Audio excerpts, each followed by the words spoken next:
In today's video, I'm going to show you how to change your profile picture on X.com, formerly Twitter, in just a few simple steps. Whether you're updating your personal brand, refreshing your online presence, or just want a new look for your account, this quick tutorial will walk you through the full process from start to finish. If this video helps you out, make sure to hit the like button and subscribe for more easy software and social media tutorials. Alright, let's jump right in. First, log into your X account and look at the left-hand navigation menu. From there, click Profile. This will take you directly to your profile page where you can see your current header, bio, and profile picture.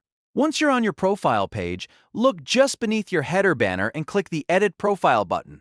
This opens the editing window where you can update different parts of your account details, including your name, bio, website, and profile image.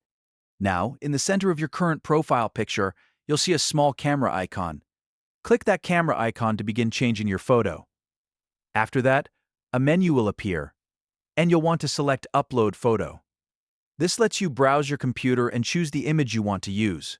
Pick a clear photo that fits well in the profile picture frame, since X will crop it into a circular image.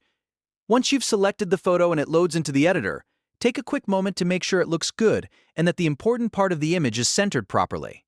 When you're happy with how it looks, click Save to confirm the update. X will then apply your new profile picture, and within a few moments, your profile should refresh with the new image visible to everyone. And that's it! You've successfully changed your profile picture on X.com or Twitter. It only takes a minute once you know where to click, and now you can keep your profile looking clean, professional, and up to date.